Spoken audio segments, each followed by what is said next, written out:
صبر کا جو اجر ہے وہ بھی بہت بڑا ہے.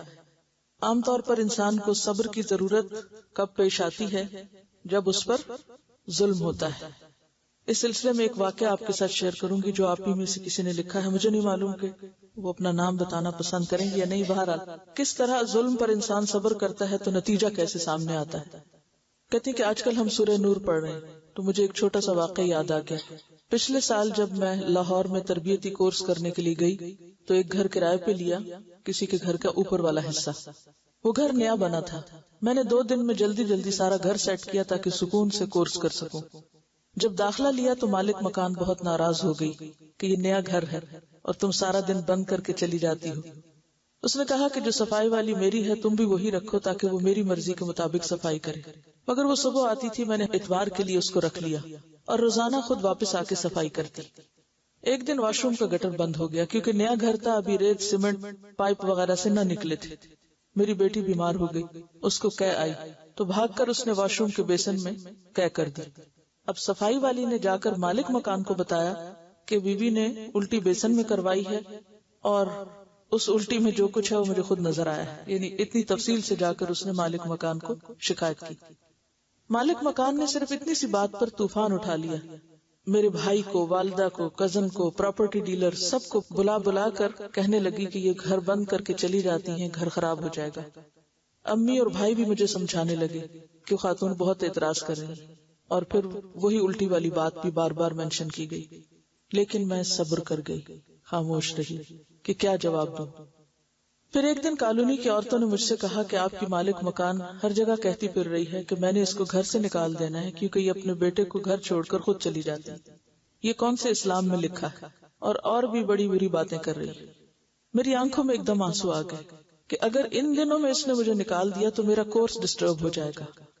میں نے کوئی بد دعا نہ کی، لیکن اپنے آپ کو حوصلہ دینے کے لیے ایک دم میرے دل میں یہ بات آئی کہ انسان کو تو اپنا بھی پتا نہیں کہ کب اللہ اس کو اس کے اپنے گھر سے نکال دے. مجھے کیا کوئی نکالے گا.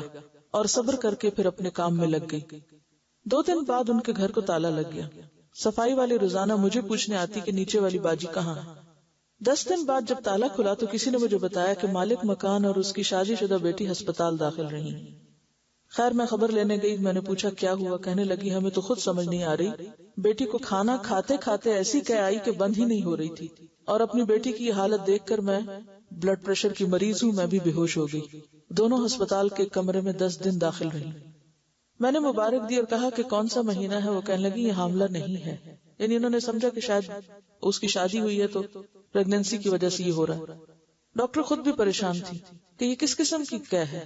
سارا گلا چھل گیا اور کافی دن تک کھانا وانا بھی نہ کھا سکے. جب میری والدہ اور بھائی کو یہ قصہ معلوم ہوا تو مجھے کہنے لگے کہ آپ نے اس سے پوچھنا تھا کہ قے کس جگہ کروائی تھی. یعنی جب ان کو قے آ رہی تھی تو انہوں نے کہاں کی. اور جو سب مجھے برا کہتے تھے ان سب نے اپنی آنکھوں سے یہ سارا قصہ دیکھا اور حیران رہ گئے. میں نے مالک مکان پہ ظاہر بھی نہ کیا کہ مجھے کسی شکایت کا معلوم ہے اور نہ ہی کچھ جتلایا کہ کہاں کہاں میری باتیں کی گئی. الحمدللہ اللہ تعالیٰ نے خود ہی سب کو سمجھا دیا. میں نے صبر صرف اس لیے کیا تھا کہ میں قرآن پاک کی طالب علم ہوں. اگر میرے سے کوئی غلط بات منہ سے نکل گئی تو اسلام کا نام بدنام ہوگا کہ دین پڑھنے والے ایسے ہوتے ہیں، الہدا والے ایسے ہوتے ہیں. اب مجھے یہاں معلوم ہوا کہ اسی کالونی میں الہدا کی برانچ کھل گئی ہے، اور سب سے زیادہ خوشی کی بات یہ کہ میری والدہ بھی اس میں داخل ہو گئی. مجھے فون پہ بتایا گیا کہ بہت اچھا لگ رہا ہے اور سبق یاد کرنے کا طریقہ پوچھ رہی تھی. الحمدللہ.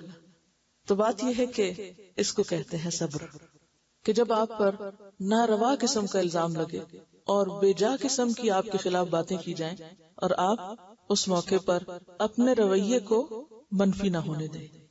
اور پھر آپ دیکھیں کہ اللہ تعالیٰ کا یہ وعدہ ہے کہ ان اللہ مع الصابرین، اللہ صبر کرنے والوں کے ساتھ ہے.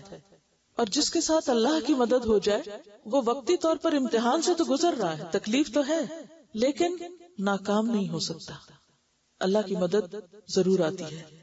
اور بعض اوقات اللہ تعالیٰ ایسے حالات پیدا کر دیتا ہے کہ انسان کے اوپر آنے والے الزام اور خاص طور پر دین کا کام کرنے کی وجہ سے جو بے جا اور ناروا باتیں کی جاتی ہیں، کیونکہ وہ حدیث بھی آتی ہے نا کہ 3 لوگوں کی مدد کرنا اللہ کے ذمہ ہے. 3 لوگوں کی مدد کرنا اللہ کے ذمہ ہے، اور ان میں سے ایک شخص جو اللہ کے راستے میں جہاد کرنے والا ہو. جو اللہ کے راستے میں نکلنے والا ہو. یعنی اللہ اس کو تنہا نہیں چھوڑتا، اس کی مدد ضرور کرتا ہے. اور قرآن میں بھی کیا آتا ہے؟ وَلَيَنْصُرَنَّ اللَّهُ مَن يَنْصُرُهُ، اللہ ضرور مدد کرے گا اس کی جو اس کی مدد کرتا ہے.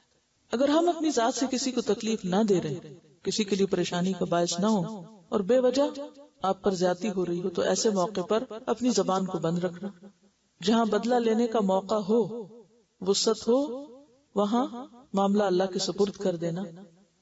تو بات یہ ہے کہ صبر اگرچہ مشکل کام ہے لیکن اس کا اجر بہت بڑا ہے.